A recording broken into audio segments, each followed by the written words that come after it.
95th edition of our Fireside Chat. I cannot believe we are up to episode 95. Today, we're going to be talking to ultramarathoner and content creator Wes Plate, who has raced the Cocodona 250 from the inaugural year up until he'll be racing this year. Plus, he'll be racing the Divide 200.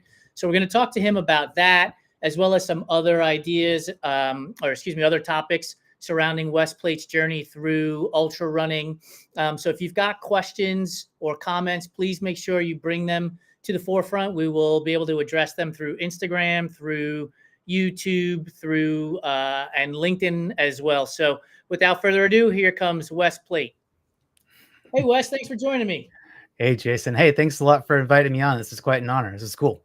Yeah, thank you. Appreciate it, man. Like when Ohm said that you were going to be joining us and he said you raced the inaugural Cocodona like I did, I was like, well, and we're going to have a lot to talk about in terms of stories going through those. For me, 4.5 days. I don't know how long it took you to finish the event.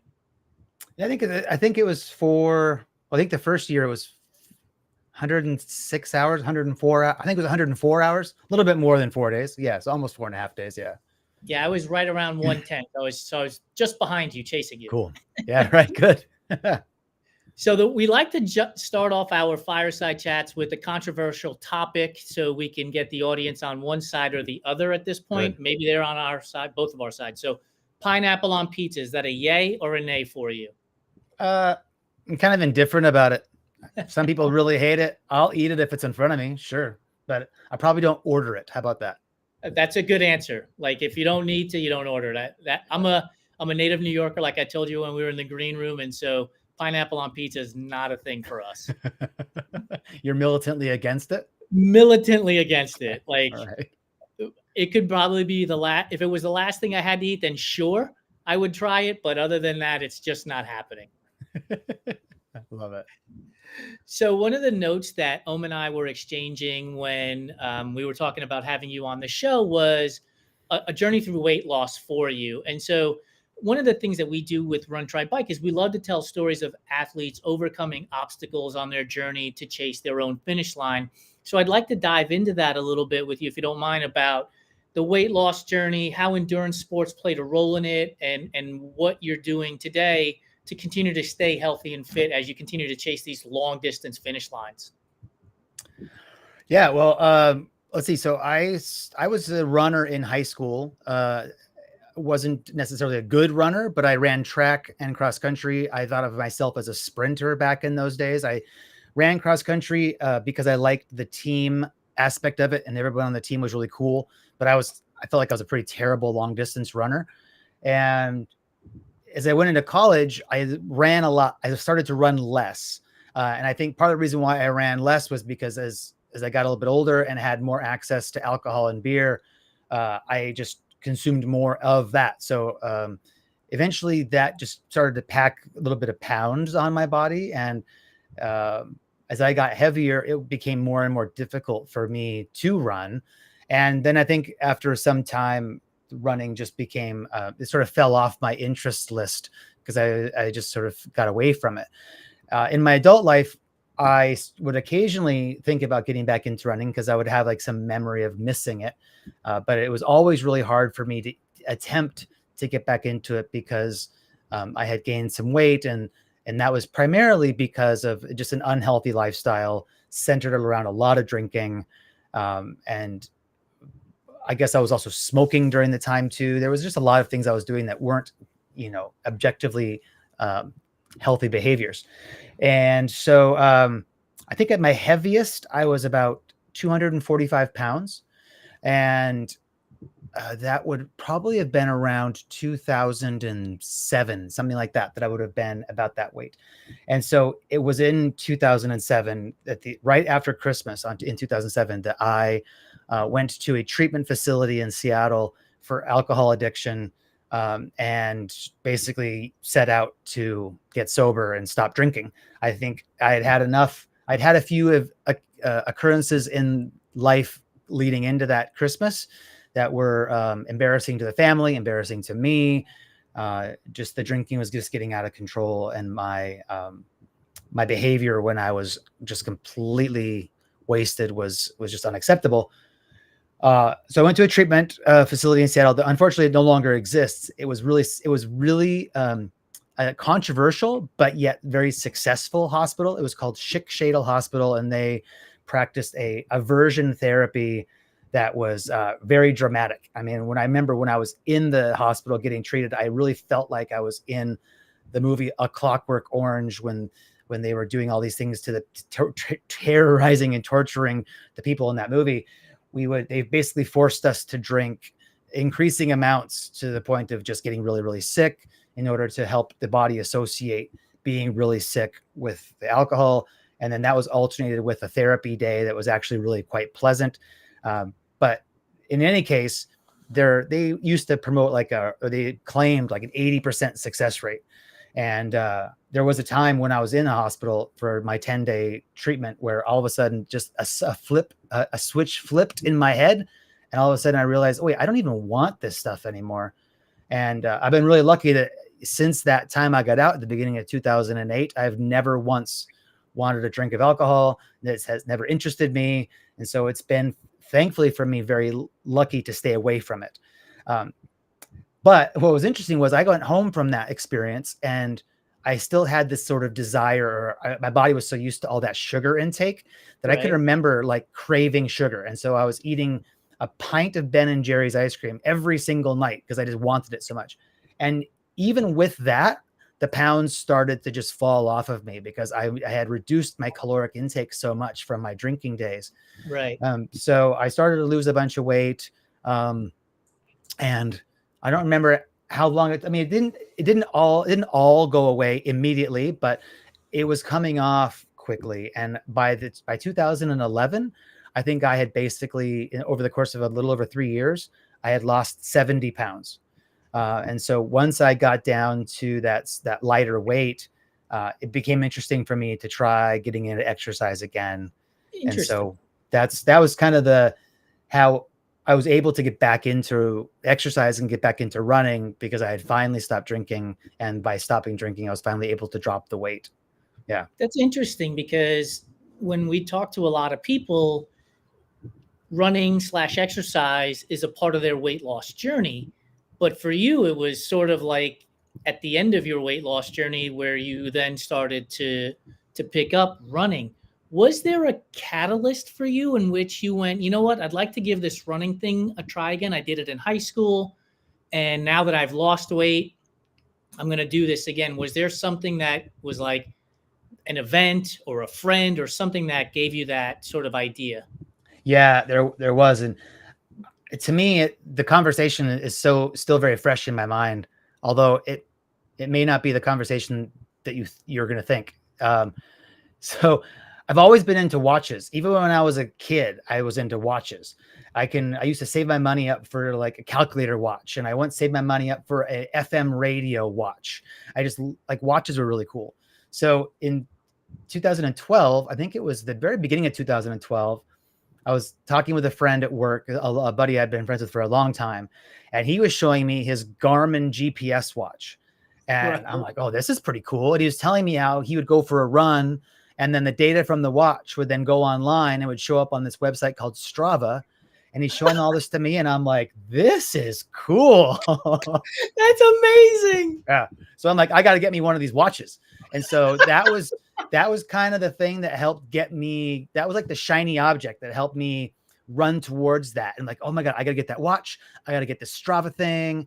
And if I go back to the beginning of my Strava days, I mean, I wasn't running a lot back then, but I was, that's what got me started, was just that ability to see the thing that I ran, like show up as a shape on a map.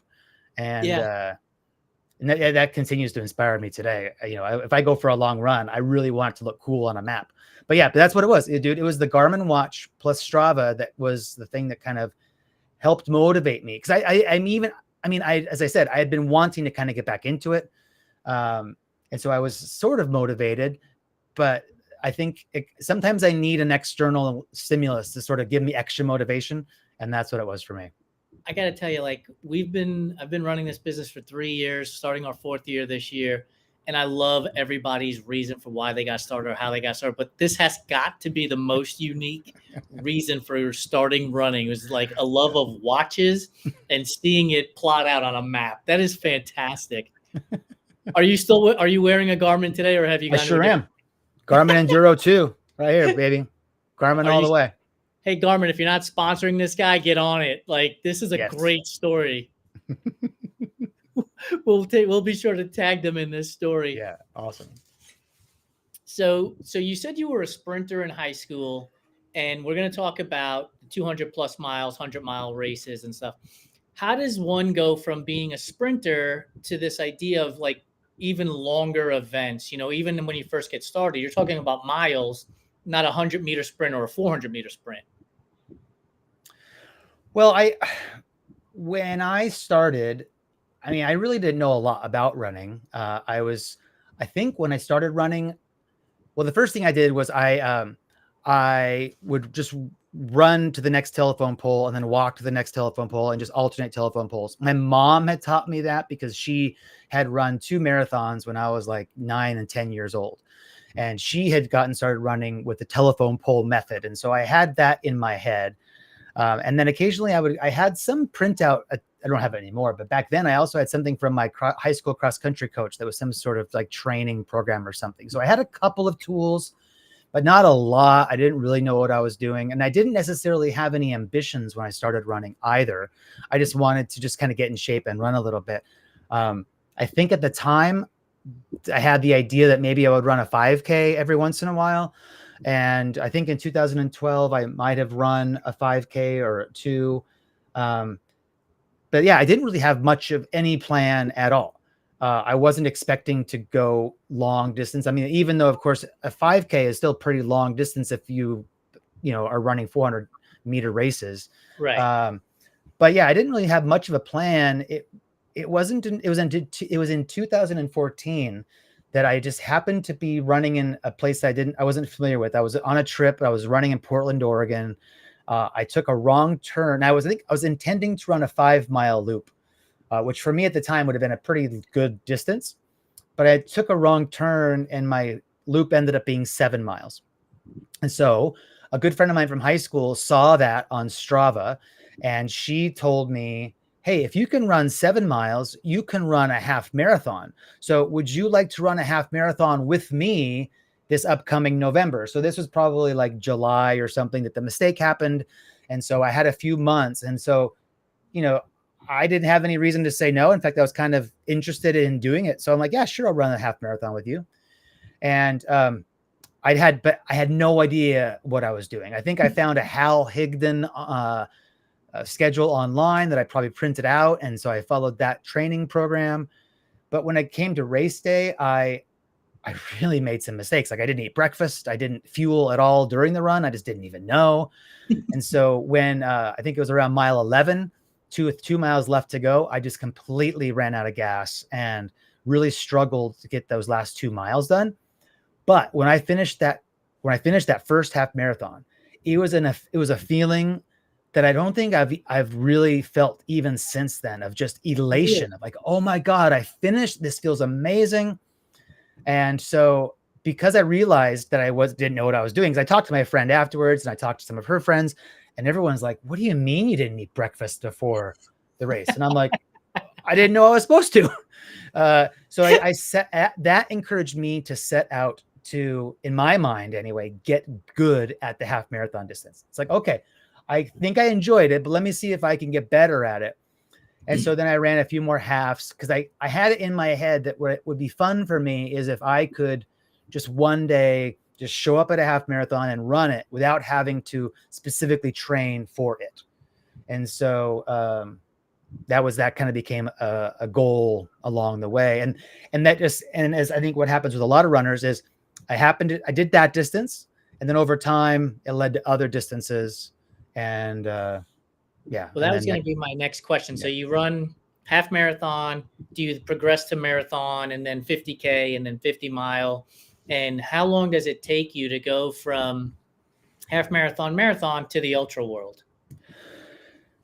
Okay. So I'm going to preface this by saying at the time this felt totally like a natural progression. At the time, it felt like I took my time in getting from that half marathon to what happened next. In reality, I ran that first half marathon in November of 2014. And I think it was, or it was October, one of those two. Anyway, so it was towards the end of 2014. I ran my first 50K in October of 2015. So Okay. approximately a year later, I found myself finishing my first 50K. So I skipped the marathon and just went from half marathon to 50K with a few Why? half marathons in between. Why did you skip the marathon? Was it just It just worked not out that way. interesting? Okay. So once I had trained for that half marathon, I thought to myself, I think I'm in good enough physical shape now that maybe I could go join the local workout group that I was previously too intimidated to join. So I went and joined the local workout group. They called themselves a boot camp. It was at like 5 a.m. They worked really hard. And there I met some guys who were runners. And one of them was this guy, Tony. He had run, I don't know, I can't remember at the time. He'd run like 100 milers. And my friend Eric, who I met, he had just recently finished a 50K. So I met these guys who are in the ultra world a little bit. Yeah. And so it just sort of, to me, is like, oh, that was exciting. And so it just sort of naturally worked out that I ended up the next year doing a first 50K with another one of the running guys who I had met at the boot camp. So like I said, when I look back at it now, I'm like, oh my God, there was only a year between those two things. But at the time, it really felt like there was a lot more involved. Yeah. So you mentioned that the elation you had crossing that first half marathon hasn't really been met at these other distances.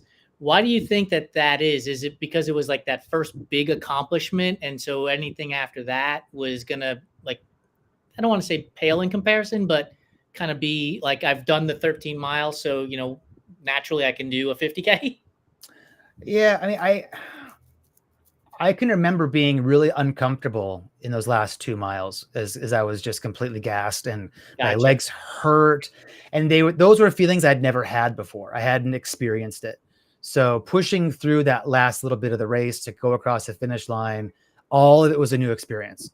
Yeah. And so it's very possible that since then I have had the same, I don't know, endorphins or whatever run through me, but just I don't feel it the same because maybe I'm more used to it or whatever. But that first time just felt so much different than anything that's happened since then. Gotcha. So you and I were talking backstage, and you and I both did Cocodona in the inaugural year. You mentioned that you did Moab 240 prior to that. How was it? Was it in the same year, or was Moab 240 the year prior and then Cocodona in 2021? I did Moab in 2019. Okay. And so my progression was first 50K in October of 2015. The very next, like 2 weeks later, I paced a friend who ran 100K, also in 2015. And all that together just got me super excited about this stuff. During that 100K pacing, I met some runners who were doing a 120-mile distance, and they were exhausted. And when I saw what they were hallucinating, and when I saw like how they were suffering, something about that really spoke to me. Like, oh my God, I want to know what they're feeling. So a friend of mine asked me if I would want to run 100-miler that next March. Okay. And so I'm like, yeah, let's get into this. I'm ready. And so I just dove into training, just headlong, 7 days a week, train. A friend of mine who actually ran that boot camp workout group, at the time she kept saying, Wes, you need to take rest days. You need to take care of yourself. And I'm like, I don't got time for rest days. I got to get ready for 100-miler. Well, I ended up getting injured at the very beginning of 2016.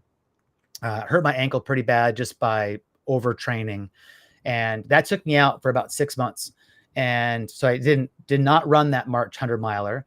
It took me a while to get back into things. It got me a while before I could do a 50K again. But I also learned a lot too. I learned about footwear and proper gear, and also learned about rest days. And then 2017, I ran my first 50-miler. And then in order to prepare for that, I hired a coach. And so I felt to me an important step to be like, okay, well, I've been doing all this sort of half-ass on my own, but let's like get some professional help. So and I was really nervous about 50 miles too. So I got a coach for that. That was 2017. And then towards the end of 2018, my running buddies who I had met through that boot camp class, we were all talking about, hey, let's do the Mountain Lakes 100 in 2018, a 100-miler in Oregon.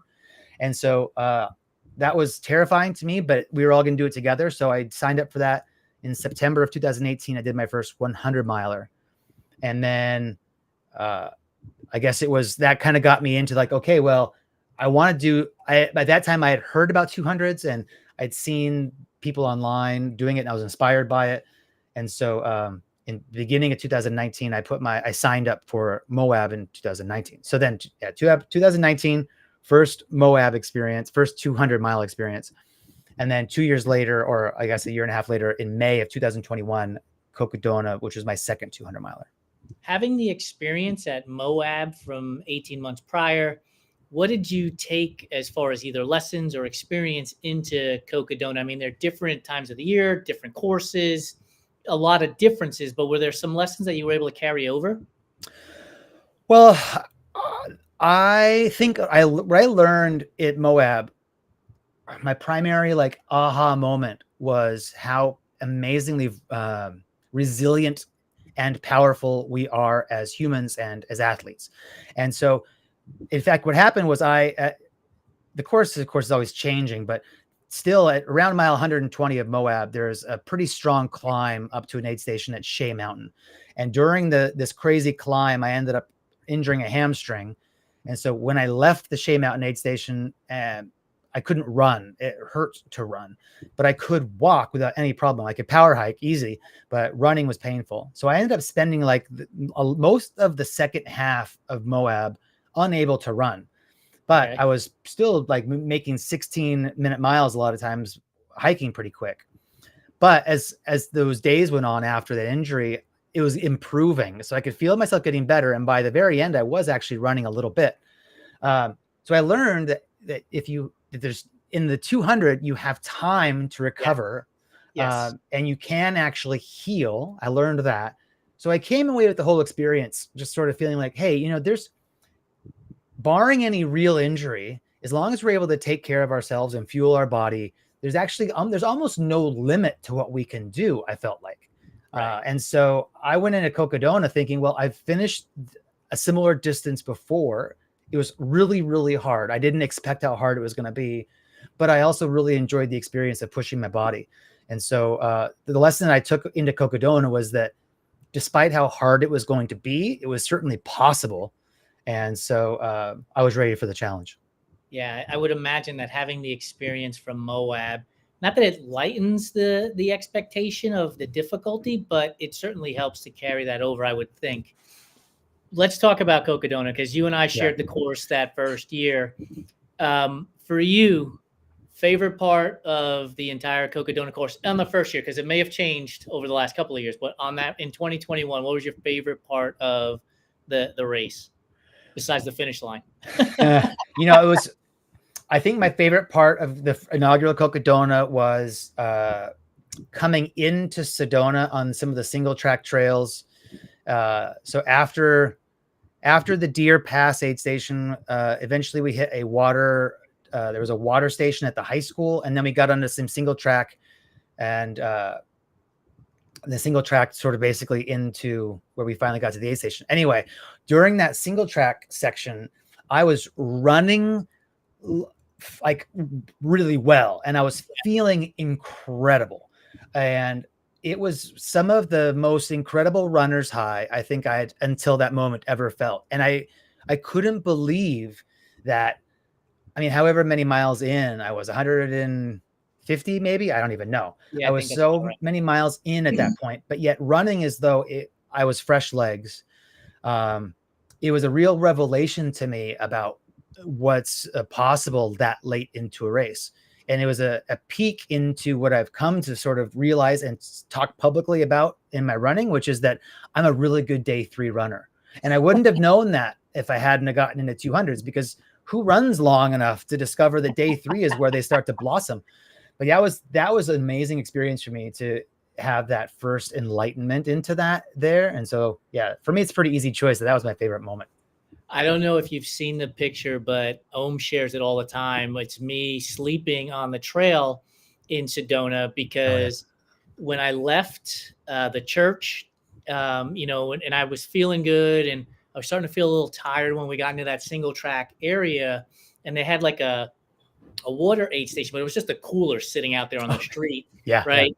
Yep. Um, I said to my pacer, Maria, I was like, man, I'm not feeling good. So she gave me one of those Starbucks espresso shots. And I drank that thing, and that caffeine hit. And I was, like you said, I was running. I was feeling great. But then it was like somebody pulled the power plug out of me. Oh I was no. like, I just powered down as soon as that caffeine was out. And there I am laying on the side of the trail, totally passed out for like 30 minutes because I had no energy Oh whatsoever. yeah, I believe it. Yeah. Well, because that year, first year especially, I hadn't slept very much until Sedona. I think I was trying to do the thing that probably a lot of people do, which is like, how far can I go without sleeping? Right. And so I was a mess because I hadn't slept very much, but I had almost an equally bad evening on that third night as I had a really good afternoon and morning earlier. So awesome third day running, terrible third evening. I was so sad and mad. Uh, but I was exhausted. And then when I finally I took 3 hour nap at the mile 180 aid station, and that fixed up a lot of things for me. It also taught me that the idea of trying to go as long as you can without sleep is not a good strategy, at least not for me. For me either. Like I got up Lane Mountain, got into that mile 72 campsite area. That was the first aid station. I slept for like 20 minutes and then started going again. And I could just feel immediately like the body was just not interested. Yeah. And so every day thereafter, I would take at least go to sleep in the van for at least 3 hours so Oh that I could man. have some energy to go the next day. And even still was still sleeping on the side of the trail every now and again. Which brings me to another question about strategy for 200s, because you are a veteran. You've done Moab, you've done Cocodona every year. Since then, you're going to be doing the Divide 200 this year in addition to Cocodona too. What is your sleep strategy like now? And is it different based on the courses that you're racing? Uh, my sleep strategy has changed a lot since those first couple of years, and I don't think it's necessarily course specific, because I think what I've come to understand that works well for me is to try to get some sleep every night, even the first night, which part of me feels like it's too early to sleep. I'm only 24 hours into this thing, but I think that getting that early sleep just puts some energy into the bank for later. So it just about every 200 I've done, when I can, I try to sleep the first night, and then time another sleep the next night, hopefully. I find that it's just easier to sleep when it's nighttime instead of trying to sleep during the daytime. Same. And yeah, so just trying to sleep maybe an hour, or maybe about an hour ish each day is something that I try to shoot for. And then with the opportunity to add a little bit extra here and there, if I come into an aid station and I'm more tired than expected, take a nap. Or if I'm on the trail and I'm a wreck, I'm going to lay down and take a nap. I'll do that too. Are you doing the 200s with crew and pacers, or are you doing them solo? I'm doing them crew, no pacers. Gotcha. Is the 200 distance your preferred distance over the others? And if so, why that over the other distances? It totally is my favorite distance. It has become the thing that I love doing the most, and I think it's because of the the amount of time we're out there is so long that it's an emotional journey as much as it is a physical journey. And I love everything about how difficult it is and the emotional ups and downs along the way. Um, it feels impossible at some time during some times of it, but yet, just keep on moving one foot in front of the other. And the next thing you know, you're late on, not next thing you know, but eventually you get to another aid station, eat some more, come back to life. I feel like it is an incredible experience to do. And I've been lucky to do it several times and finish it several times. And even I think it's a once in a lifetime thing that totally changes your view on the world. And to be able to do a once in a lifetime thing multiple times is Yeah. just, it just continues to reveal to me how strong I am. And I I have enough self-esteem issues that I like to be reminded of, oh, you know what? There may be a lot of reasons that my brain tells me that I'm terrible, but I can go out there and run this really hard thing, and I can finish it. And people like watching me do it. So it I'm, motivates me. I'm with you on the idea of like I've got enough in my head telling me how bad I am at something, being able to accomplish something. You mentioned about getting food. What's the one item that you have to have when you're going through these events? Oh At my God. not necessarily in your vest, but when you get to your crew and at an aid station. It's hamburgers. I love burgers so much at an aid station. Yep. If I get to an aid station and they're not serving burgers, I get really sad. I'm like, wait, what are you serving? It's like, oh, okay. Well, I guess I'll have that. But a burger, that's what I want. I Absolutely. don't I don't remember what the aid station is before you get to Whiskey Row and Prescott, but I remember being at that aid station and telling my crew, I'm like, I need Impossible Whoppers and Klondike bars when I get to Whiskey Row and Prescott. And those two things were like raindrops falling from the heaven in the desert. Like Yeah. it couldn't have been any better. And I think it's helped me answer the question, what would you do for a Klondike bar? The answer is I'd run 250 miles for it, clearly. I love it. Yeah. Yeah. Because that first year at Cocodona, we were all suffering the food shortages and the food problems. That Yeah. was one thing that they didn't anticipate very well, is how to do that. Which is one of the reasons why I went back to Cocodona the second year. I'm like, okay, let's see how they fix the aid stations and let's see what they do. And of course, our Vipa listened really well, and the food was amazing ever since then. Um, but yeah, we didn't have burgers that first year. I remember when we got to the church aid station outside of Sedona. I got there at night, and they were like, "What do you want?" And I had this at 100 miler, and I said, "I want potatoes with maple syrup." And they were like, "Well, we don't have mashed potatoes, but we have these hash browns that you rehydrate with hot water, and in a carton, right?" And I was like, Yeah. "Well, let's give it a try. Let's see if it works." And so they put the hot water in there. You shake it up, right? The potatoes bloom. Poured that maple syrup in there, and it was glorious. Like that's my tip to for people who are racing 100 miles and 200 miles. Get yourself either mashed potatoes with maple syrup or some sort of potato with maple syrup, because you got the quick hitter in the maple syrup and you got the long carb in the potato, and it's glorious. I'm gonna have to try that. Because I like I often bring with me mashed potato cups, just because like a single serving, or it's more than a single serving of mashed potatoes, but it's so convenient to put it into the little cup thing. And Yep. I often carry Untapped is the brand, maple Yes. syrup with me, and so yeah, I've got all of it. I'm gonna have to just Yeah. put them together. It's never occurred to You're me. ready. You're Oh set yeah, up. I'm pumped. So the last question before we get into the rapid fire, you mentioned people love watching you do these events. So are you talking about your YouTube channel and how you're documenting your journeys through these events? Yeah, I've been really lucky to have the opportunity to share my stuff. So my really quick, how that happened is my background is in video editing. I started my career as a video editor making TV commercials here in the Seattle area. And later on, I moved into a different side of the industry where I now am a product designer creating video editing tools for video editors. And so back in 2018, when I ran my first 100 miler, I was wishing that I was doing more creative work. I missed editing. I was busy helping create the Final Cut Pro editing software working at Apple, but I was like so busy working all the time that I wasn't creating. And so I set out to document my 100-mile journey, at least just for me, because I didn't know if I was ever going to do anything like that ever again. So I used my phone as a camera and I captured that journey and turned it into a little film. It was fun to do.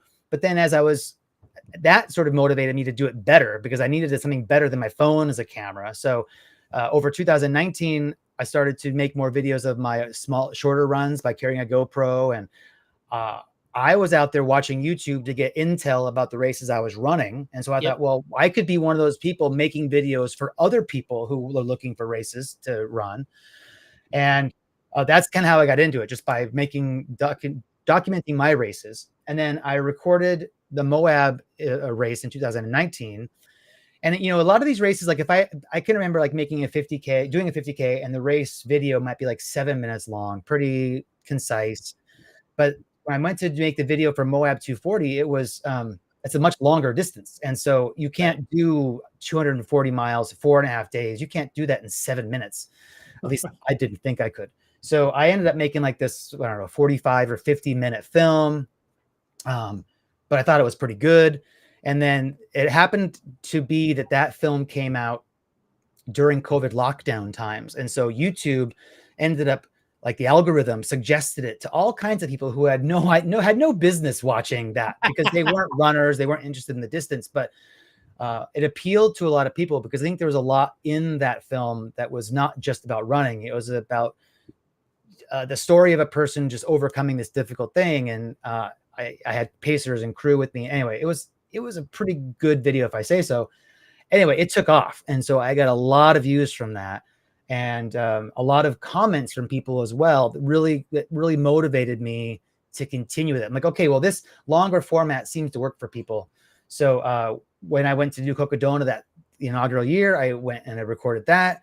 People liked that video. And so it just sort of became a thing, I guess, where I like to make the videos of my runs, and it has put me into a place in the community where I go to events and a lot of people recognize me from my YouTube channel, and that's also really motivating for me because it's thrilling for me that I have an experience, I document it, somebody else watches it, and then that motivates them to take on that thing. So I did Moab in 2022.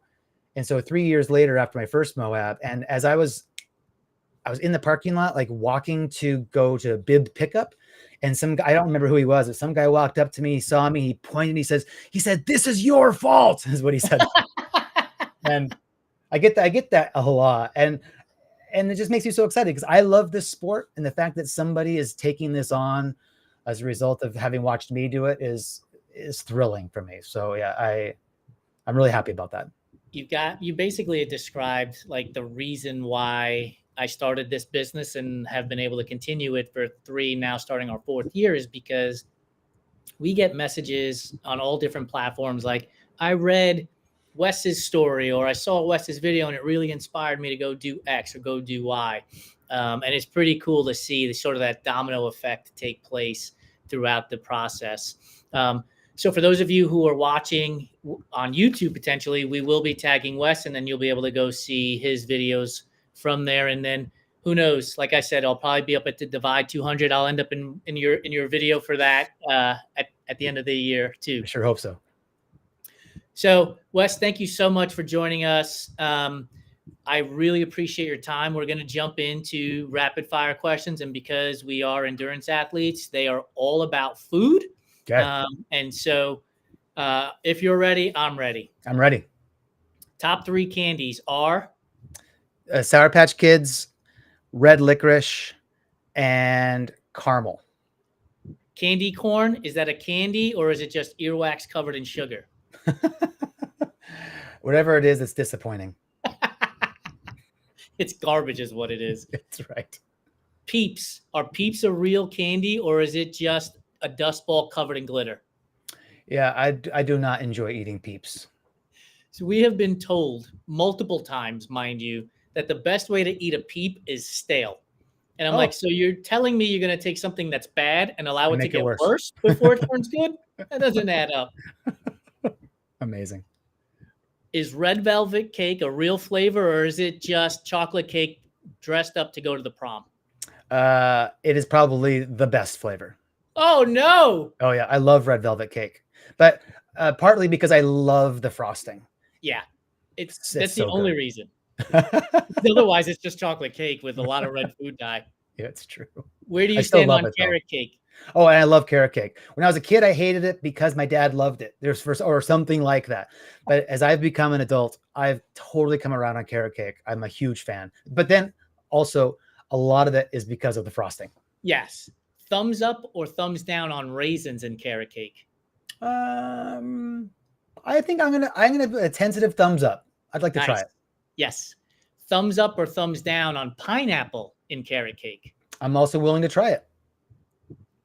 What about fruitcake? Fan of fruitcake, or let me use it as a doorstop? Yeah, I think I'm less interested in fruitcake. Is a hot dog a sandwich or a taco? Uh, oh my God, it's neither because I eat them just plain or naked. I take two cheesy hot dogs, set them next to each other in a paper towel, put it in the microwave for 30 seconds, and now I've got a snack. I eat it without. I don't need a bun. I don't need to be a sandwich or anything. I just, yeah. Well, I can appreciate the fact that you're willing to eat hot dogs, because there are so many people who are like, I'm not eating that shit. And I'm like, it's a hot dog. It's fantastic. Especially when it's got cheese inside. So you're a hamburger guy at the long races. What about hot dogs at long races? Have you gone that route too? Yeah, there have been aid stations that have hot dogs, usually as an alternative to having a burger. So yeah, I'll definitely have it. It's just disappointing in comparison to what I really want.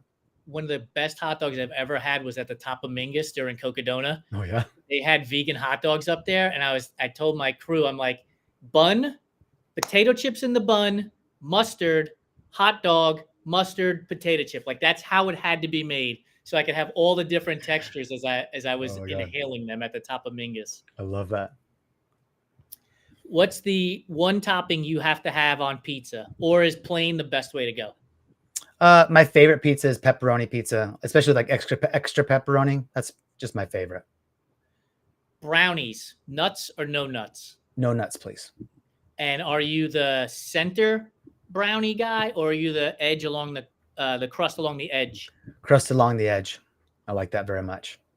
Awesome. Wes, thank you so much. You were great at the rapid fire food questions. Good. More skills. We're going to have you back on the show because of those answers. Yeah, good. Awesome. I look forward to it. Thank you so much. Good luck at Cocodona in a few months, Jason. and I will see you over at the Divide 200 in September. Yeah, I'll see you up there. Yeah, great. Thanks for having me on. You got it. Bye.